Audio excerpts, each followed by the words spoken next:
કેમ છો વિદ્યાર્થી મિત્રો? હું ચેતન પ્રજાપતિ. આજે આપણે એક મહત્વનું પ્રમેય સમજવા જઈ રહ્યા છીએ, જે ધોરણ 10 માં ત્રિકોણ ચેપ્ટરનું છે. સૌપ્રથમ આપણે એની પ્રતિજ્ઞા સમજી લઈએ.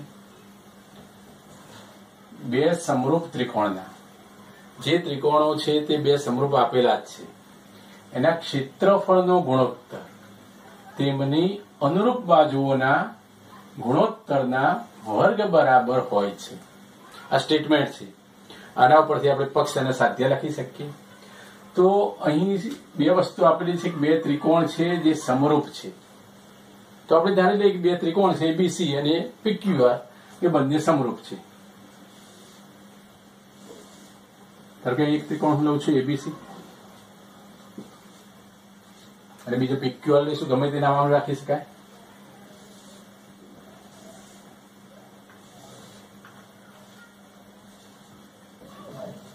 તો આ બે ત્રિકોણ સમરૂપ છે રકમમાં કીધેલા પ્રમાણે. તો પક્ષમાં આપણે લખી શકીએ કે અહીં બે સમરૂપ ત્રિકોણ જે આપેલા છે એના ક્ષેત્રફળ. તો બે ત્રિકોણો સમરૂપ છે એવું રકમમાં કીધેલું જ છે, એટલે પક્ષમાં આવી શકીએ, માહિતીનો ઉપયોગ કરી શકીએ પક્ષની આપણે માટે. ત્રિકોણ એબીસી સમરૂપ ત્રિકોણ પીક્યુઆર.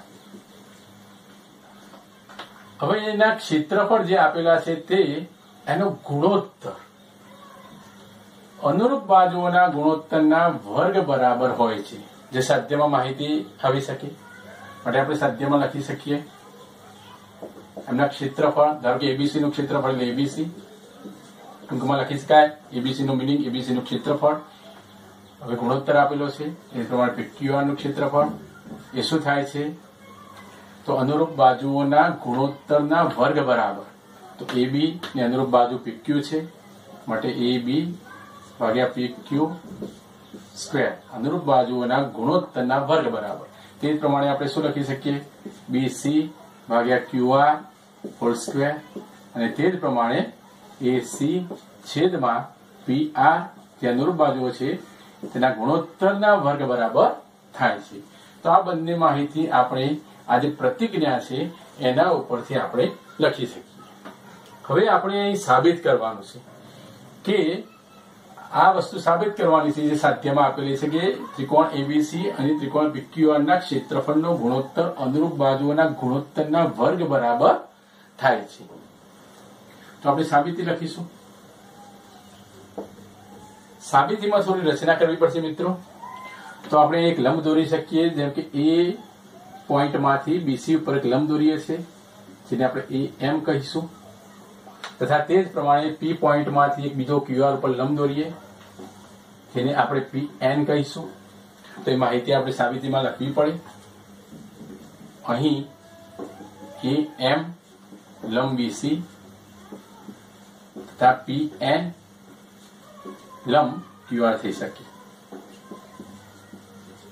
બરાબર, આ એક માહિતી થઈ. હવે ત્રિકોણના ક્ષેત્રફળનું સૂત્ર છે 1/2 પાયો ગુણ્યા વેધ. તો ત્રિકોણ એબીસી નું ક્ષેત્રફળ શું થશે? એને આપણે ટૂંકમાં એબીસી લખીશું. આપણે એબીસી બરાબર 1/2 પાયો ગુણ્યા વેધ. 1/2, ચલો પાયો કયો છે? આ પાયો બીસી છે, બેઝ. વેધ કયો છે? એએમ વેધ માટે એએમ. આ એક માહિતી મળી. તે જ પ્રમાણે આપણે પીક્યુઆર માં પણ લખી શકીએ 1/2. ચલો પાયો કયો છે? ક્યુઆર અને વેધ કયો છે? પીએન. પાયો ગુણ્યા વેધ ક્યુઆર ગુણ્યા પીએન. તો આ માહિતી મળી. આ માહિતી ઉપરથી તમે જોઈ શકો છો એબીસી છેદમાં પીક્યુઆર છે સાધ્યમાં, જે આપણે સાબિત કરવાનું છે તે આપણે લઈ શકીએ. માટે એબીસી છેદમાં પીક્યુઆર બરાબર એબીસી ની જગ્યાએ શું લખી શકાય? 1/2 ગુણ્યા બીસી ગુણ્યા એએમ છેદમાં 1/2 ગુણ્યા ક્યુઆર અને પીએન. 1/2 કેન્સલ માટે આપણે આના પરથી માહિતી મળી. બીસી ગુણ્યા એએમ છેદમાં ક્યુઆર ગુણ્યા પીએન. બીસી છેદમાં ક્યુઆર અને એએમ ગુણ્યા પીએન, આ બંનેનો મલ્ટીપ્લિકેશન મળે છે, જેને આપણે પરિણામ 1 કહી શકીએ. તો આ પરિણામ 1 મળ્યું. માહિતી ઉપરથી લખી ટૂંકમાં પક્ષનો ઉપયોગ આપણે કરી શકીએ કોઈ પણ માં. બરાબર.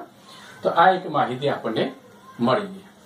હવે અહીં જે બે ત્રિકોણો આપણને નજર પડે છે, જે અહીં હું હાઇલાઇટ કરું છું, AMB આ જે ત્રિકોણ છે તે, અને PNQ આ જે બીજો ત્રિકોણ, આ બંને ત્રિકોણ પણ સમરૂપ આપણે સાબિત કરી શકીએ. કેવી રીતે? તો અહીં હું લખું છું ત્રિકોણ ABM તથા ત્રિકોણ PQN. ABM PQN આ બંને ત્રિકોણમાં શું સમાન છે? એક તો આપણે જોઈ શકીએ છીએ કે ABC PQR બંને ત્રિકોણ સમરૂપ હતા, અને સમરૂપ ત્રિકોણમાં અનુરૂપ ખૂણાઓ એકરૂપ હોય. એનો અર્થ કે આ જે B ખૂણો છે તે અને Q ખૂણો એકરૂપ જ છે ઓલરેડી, એટલે પક્ષમાં આપેલું છે ABC સમરૂપ PQR માટે ખૂણો B બરાબર ખૂણો Q થઈ શકે. ચાલો તે જ પ્રમાણે બીજું નજર કરો. AMB માં આ M ખૂણો અને PNQ માં M ખૂણો બંને 90 અંશના છે, એટલે એ પણ સમાન થઈ શકે. માટે M બરાબર N. તો એ બંને ખૂણા એકરૂપ થાય છે. માટે જે ખૂખું શરત છે, ખૂણો ખૂણો, એ શરત અનુસાર આ બંને ત્રિકોણ જે મળે છે તે બંને ત્રિકોણ સમરૂપ સાબિત થશે. માટે એ ત્રિકોણ ABM સમરૂપ ત્રિકોણ PQN મળ્યા આપણને. હવે બંને ત્રિકોણ સમરૂપ થયા તો તેના અનુરૂપ બાજુઓ સમપ્રમાણમાં થાય તે પણ આપણે જાણીએ છીએ. માટે AB ને સમરૂપ અનુરૂપ શું છે? PQ. માટે AB ભાગ્યા PQ એના બરાબર શું કહી શકીએ આપણે? AM ભાગ્યા PN કહી શકાય. અનુરૂપ બાજુ છે આ ત્રિકોણની અનુરૂપ બાજુ આ, તો આની PQ થશે. આ ત્રિકોણમાં અનુરૂપ બાજુ AM, તો આમાં અનુરૂપ બાજુ PN. માટે AM અને PN. આને આપણે પરિણામ 2 કહીશું. આને પરિણામ 1 કહ્યું છે. તમે જોઈ શકો છો આ પરિણામ 1 છે, અહીંયા હાઇલાઇટ કરું છું. આ પરિણામ 2 છે. બંને પરિણામ યાદ રાખવાના છે. હવે આપણે પક્ષ તરફ જોઈશું. પક્ષમાં શું આપેલું છે? ત્રિકોણ ABC સમરૂપ ત્રિકોણ PQR આપેલું છે, એનો ઉપયોગ કરીશું. હવે ત્રિકોણ ABC સમરૂપ ત્રિકોણ PQR બંને ત્રિકોણ સમરૂપ છે, જે પક્ષમાં કીધેલું જ છે. બે સમરૂપ ત્રિકોણો માટે સમરૂપ ત્રિકોણમાં અનુરૂપ બાજુઓ સમપ્રમાણમાં હોય છે. માટે આના ઉપરથી લખી શકાય AB છેદમાં PQ, AB છેદમાં PQ, BC છેદમાં QR અને AC છેદમાં PR લખી શકાય, જેને આપણે પરિણામ 3 કહી શકાય. આને આપણે પરિણામ 3 કહીએ છીએ. હવે આપણે મૂળ મુદ્દા પર આવીએ કે ABC ભાગ્યા PQR છે. તમે જોતા રહેજો.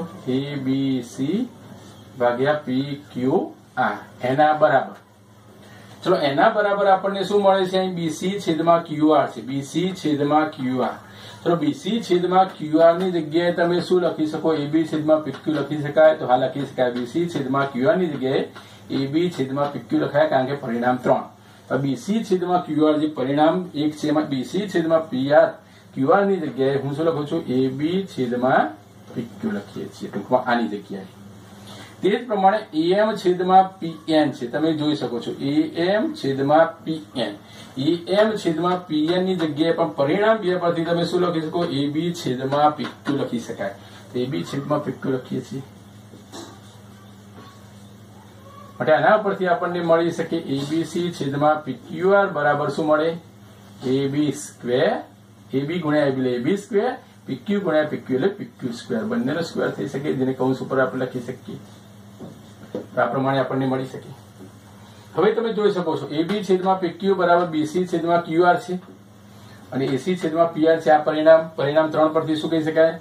માટે ABC છેદમાં PQR બરાબર શું લખી શકો તમે? AB છેદમાં PQ સ્ક્વેર. AB છેદમાં PQ બરાબર શું છે? BC છેદમાં QR. માટે BC છેદમાં QR સ્ક્વેર અને AC છેદમાં PR સ્ક્વેર પણ લખી શકાય. તો તમે જોઈ શકો છો જે સાધ્યમાં પરિણામ આપણે મેળવવાનું હતું તે પરિણામ આપણે મેળવી લીધું. તો મુખ્ય 3 પરિણામોનો ઉપયોગ થાય છે. આ પહેલું પરિણામ છે, આ બીજું પરિણામ છે, આ ત્રીજું પરિણામ છે. તો ખૂબ જ મહત્વનું પ્રમેય છે. એ પરીક્ષામાં પૂછાય છે 4 ગુણનો ધોરણ 10માં એ તમારે તૈયાર કરવાનો રહેશે. ઓકે, તો આજે આટલે સુધી જોઈએ.